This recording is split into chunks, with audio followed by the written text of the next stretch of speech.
Hello students, I am here with the concluding part of the chapter on revolution and rotation and the discussion of the exercise questions. So we begin with twilight and dawn. No place on the earth has an abrupt change from day to night or vice versa. There is a transition period between day and night as well as night and day. During this transition period, there is diffuse light produced by the scattering of air molecules, minute particles of dust and moisture, which reflect the sun's rays back to the earth's surface long after the sun has disappeared below the horizon. This occurs before sunrise and after sunset. So, sunrise and sunset, they are not abrupt changes. Now, there is a transition period which marks the sunrise and the sunset period. This transition period where we find the diffused light, scattered light in the sky, which is because of the air molecules and the presence of the impurities like the dust and moisture, which reflect the sun's rays back to the earth, that this particular phenomena that is called as twilight and dawn is caused. At these periods, the sun is below the horizon. The period of diffuse light before sunset is called twilight. The period of diffuse light before sunrise is called dawn. Dawn and twilight are quick miracles.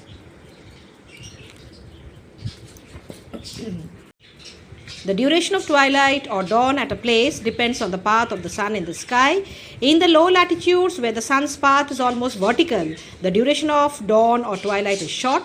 The sun rises or sinks below the horizon rapidly. In the high altitudes and also the middle and the high latitudes where the sun has an inclined path at a low angle, the duration of dawn and twilight is long. So basically the duration of twilight or dawn at a place depends on the path of the sun in the sky. Generally, twilight continues as long as the sun is up to 18 degrees below the horizon. Dawn starts from the time the sun is 18 degrees below the horizon, lasts till the sun rises above the horizon at sunrise. So, dawn starts from the time that sun is 18 degrees below the horizon and it will last till the sunrise takes place, that is the daybreak. Twilight in the evening begins after the sunset and continues till the sun sinks 18 degrees below the horizon. In the middle and the high latitudes, there is a long period of twilight lasting for many days during the summer season. The duration of twilight is large, especially beyond the 50 degree latitude mark. That beyond the 50 degree latitude and around the Arctic Circle, the duration of twilight is very, very large, particularly during the summer days. At the polar regions, twilight or dawn continues for nearly 7 weeks at a stretch during the winter season, where the sun is within 18 degrees of the horizon. So the period of twilight is of great significance during winter in the middle and the high latitudes, when the duration of sunlight is limited and nights are long. So we come to the conclusion of this particular chapter. Let us switch over to the discussion of the exercise questions. So we begin with the first question, that is, what is the name given to the path along which the earth travels when moving around the sun? How does the movement take? So that is on page number 20, children.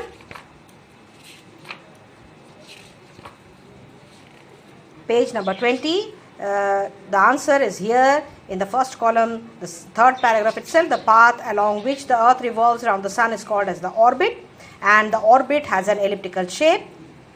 Then we move on to the fourth paragraph. One revolution is completed in about 364 1/4 days. This period is called as a year.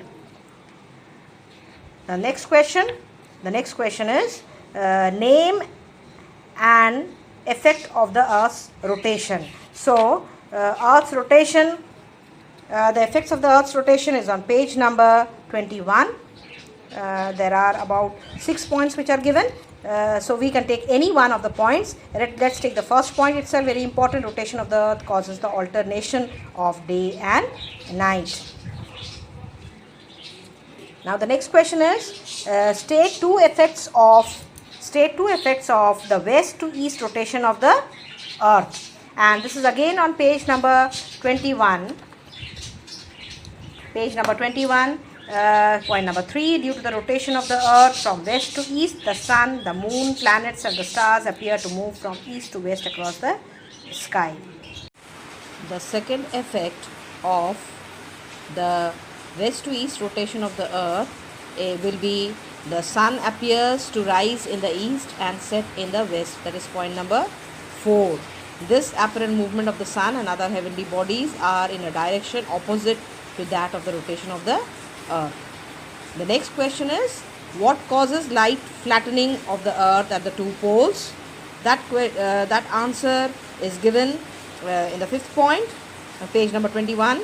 The speed of rotation has created a centrifugal force which is considered responsible for the slight bulging at the equator and the flattening of the two poles. And that is the reason why the equatorial diameter of the earth is 43 kilometers longer than the polar diameter. 5th question, what is a leap year? And the answer is given on page number 22. It is under revolution of the earth. The 2nd point, the period taken for one revolution is about 365 1/4 days. A normal year has only 365 days. The remaining fraction of 1/4 days is added once in 4 years to make a leap year of 366 days. And you will take the last line of this paragraph. In a leap year, the month of February has 29 days instead of the normal 28 days. Now, the next question is, what is meant by the inclination of the earth's axis? What are the two main effects? So, the inclination of the earth's axis, the definition is given on page number 20. It is under this paragraph of rotation of the earth, its direction, speed, day and night occurrence. The 2nd paragraph, the tilt of the earth's axis is also known as the inclination of the earth's axis. And what are the two main effects of the inclination of the earth's axis? This is given on page number 23 in the 2nd column. Okay, the 3rd and the 4th point, but you have to give a little twist to the 3rd point, children. It is written, if the axis was not inclined, every place on the earth would have 12 hours of day and 12 hours of night throughout the year. Instead of that, you will write that since the axis is inclined, there is variation in the length of day and night, which brings about difference in the seasons. And you will take the 4th point, due to the inclination, when it is summer in the northern hemisphere, it is winter in the southern hemisphere, and vice versa. Now, the next question is the 7th question. Define briefly the following terms and mention the dates on which these are experienced. At first, it is solstice, and this is given on page number 23. And you have it in the 1st column, 2nd paragraph. The word solstice is derived from a Latin word which means sun standing still or reaching the highest point. And you will give the two dates of the solstice, the summer solstice which occurs on 21st June and the winter solstice which occurs on 22nd December. Now, the next bit, 7b, is about equinoxes, and it is given on page number 24. Equinoxes, the 3rd point. On these the two dates, days and nights, on these two dates you will mention the dates, that is 21st March and 23rd September. Days and nights are of equal duration, namely of 12 hours at all places on the earth. Therefore, these days are known as equinoxes, meaning equal nights and therefore equal days. And you will mention the two dates also, children. 21st March is the vernal equinox and 23rd September is the autumn equinox. Then the next question is aphelion. Aphelion is given on page number 22. It is the 4th point. The earth is at a maximum distance from the sun on about 4th July. This position is known as aphelion. Ap, which means away from, and helion means sun. And perihelion is given in the 3rd point. The minimum distance is reached on about 3rd January when the earth is closest to the sun. This position is known as perihelion. Peri, near, and helion is sun. Then the 8th question, explain fully the meaning of the term equinox. Explain fully. So, here you shall have to take all the 4 points which are given under equinoxes, spring and autumn equinox, 1, 2, 3 and 4th point. This will sum up the explanation of the equinoxes. Then the next question is, name one country where the sun will be overhead on 22nd December. Now remember, on 22nd December, what is the position of the sun? The position of the sun is on the Tropic of Capricorn. And if you remember properly, children, Australia is one such continent through which the Tropic of Capricorn passes. So the answer to this would be Australia. Now the 10th question is, on which latitude will the sun be overhead on 21st June? Then it will be Tropic of Cancer. The latitude on which the sun will be overhead on 21st June will be Tropic of Cancer. Then the 11th question, name 2 countries where the sun will be overhead on 21st June.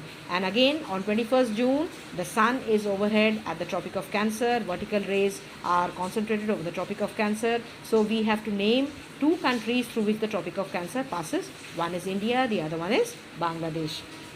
The 12th question, what will be the altitude of the sun on 21st June at equator? So we have to turn to page number 26. You can see this table which has been given, and on top of the table is written the variation in the altitudes of the sun at equinoxes and solstices in different latitudes is given in the table below. Now, how to interpret this table? At first you have the values of the latitudes given, then you have the altitude of the sun during this particular date, that is 21st June, it's the summer solstice, the altitude of the sun during equinoxes 21st March and 22nd September, and the altitude of the sun on 22nd December. So the first one is equator. Equator, you know, is 0 degree. So what is the altitude on 21st June? It is 66.5 degrees. Okay. Then on 66.5 degrees north, 66.5 degrees north, what is the altitude of the sun? It is 47 degrees. The next one is 66.5 degrees south. 66.5 degrees south, what is the altitude? The altitude is 0 degree. Then the next one is 23.5. It has been mentioned without any symbol of north and south. So we will take both north and south. 23.5 degree north is 90 degree. 23.5 degrees south is 40 degree. So these are the values that you have to give for this answer. Now 13th question. What will be the altitude of the sun on 22nd December at equator, Arctic Circle, Antarctic Circle and Tropic of Cancer? Now the date is slightly different. It is the winter solstice, that is 22nd December.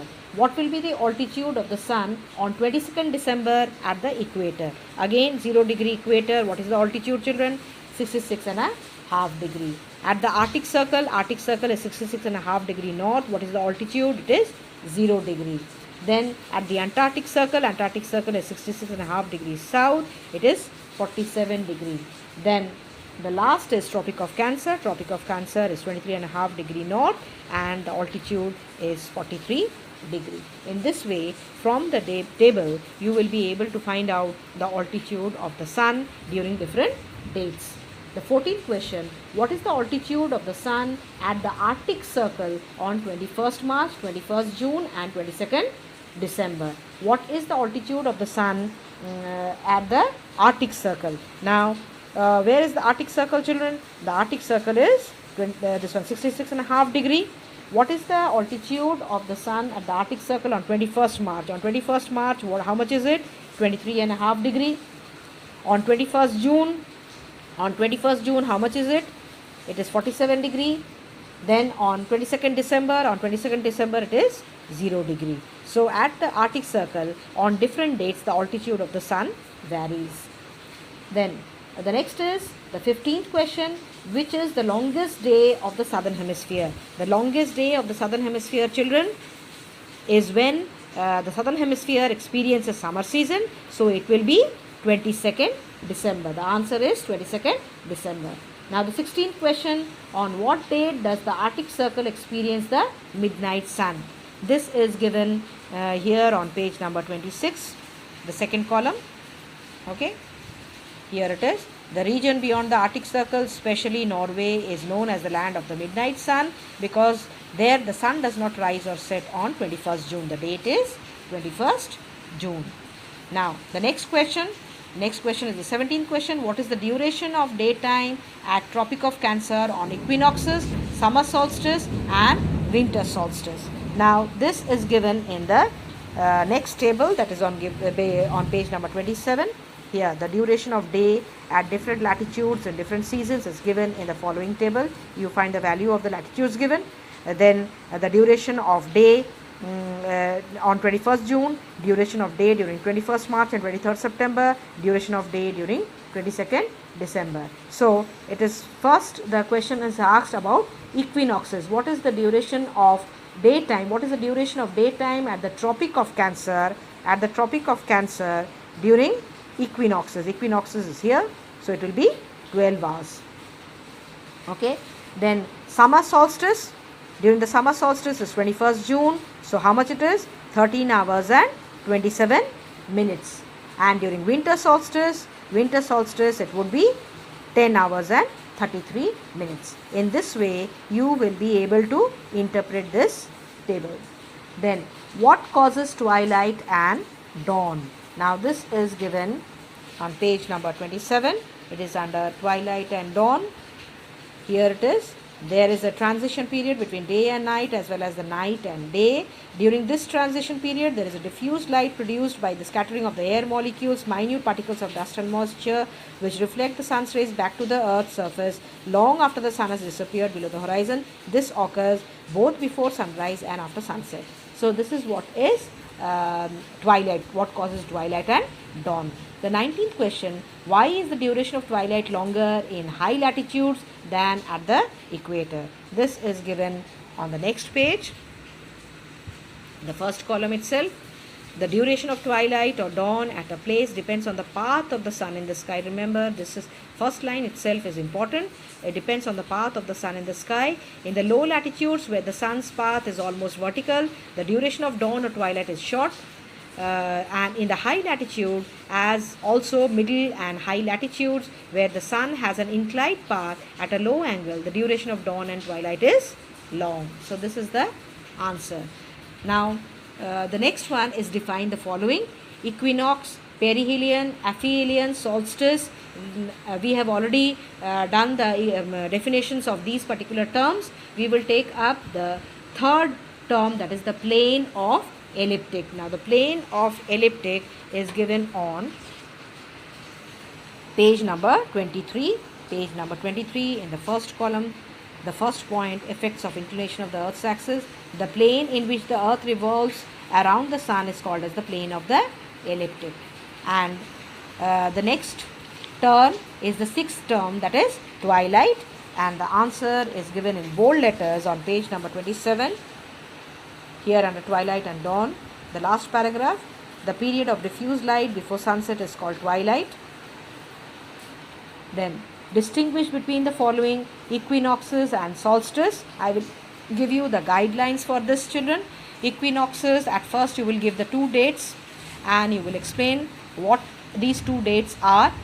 First, 21st March, it is the vernal equinox, and 23rd September is the autumnal equinox. Then you will give what actually happens during the equinoxes, what are the conditions. So that will be the second point. Then under solstice, similarly, you will give the date of the summer solstice, that is 21st June, and the winter solstice 22nd December, and then you will say what happens during summer and winter solstice. So under each column, children, remember, you have to give a minimum of 2 points.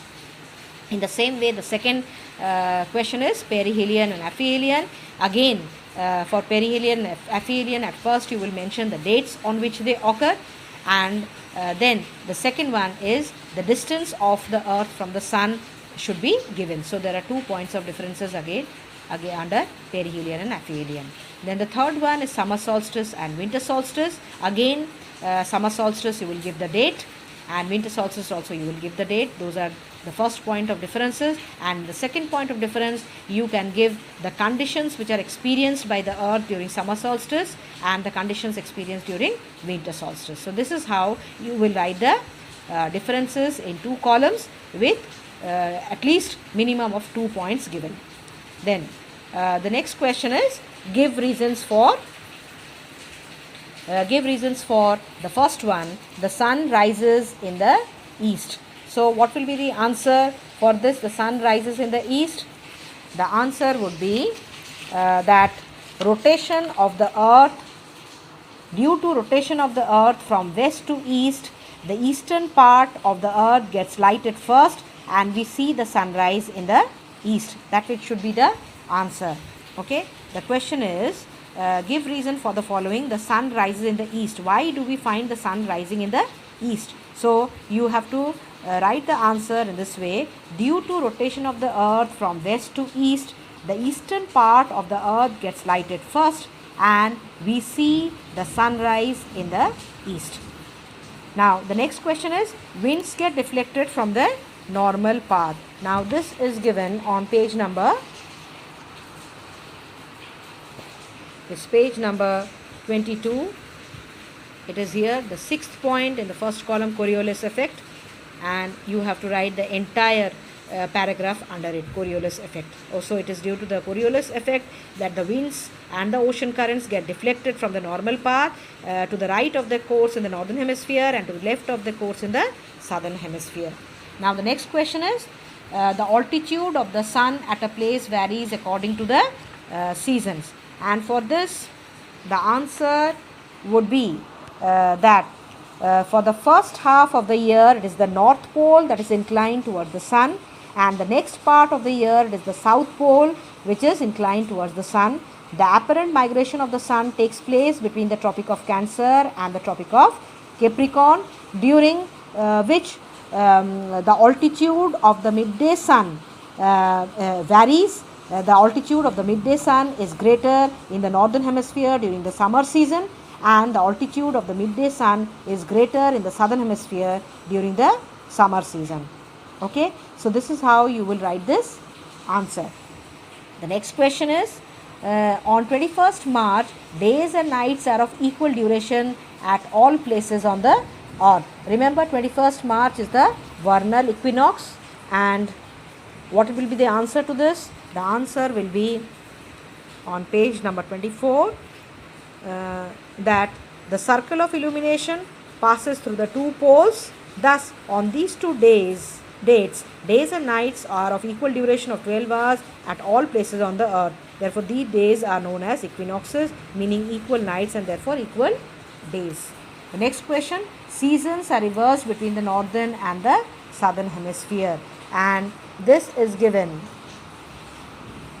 here on page number 23.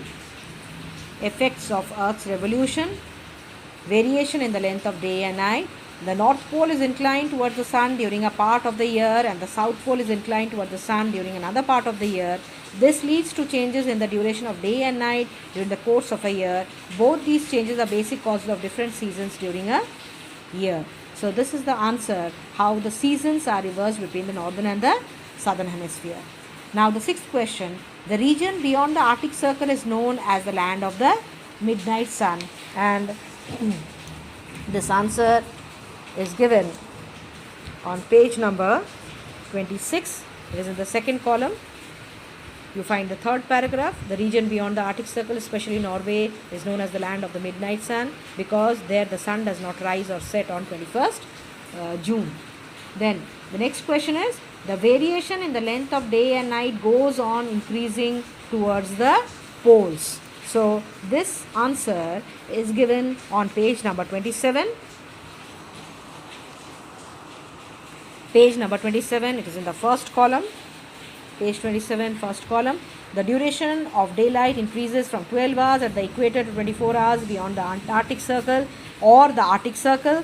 The south polar region has 24 hours of sunlight for many days continuously. You will also write about the north polar region, also has 24 hours of sunlight for many days continuously. At the south pole and north pole, there will be 6 months of sunlight. The sun will always be seen at a low angle above the horizon. This is the answer to this give reason question, why the region beyond the Arctic Circle is known the seventh question, the variation in the length of day and night goes on increasing towards the pole.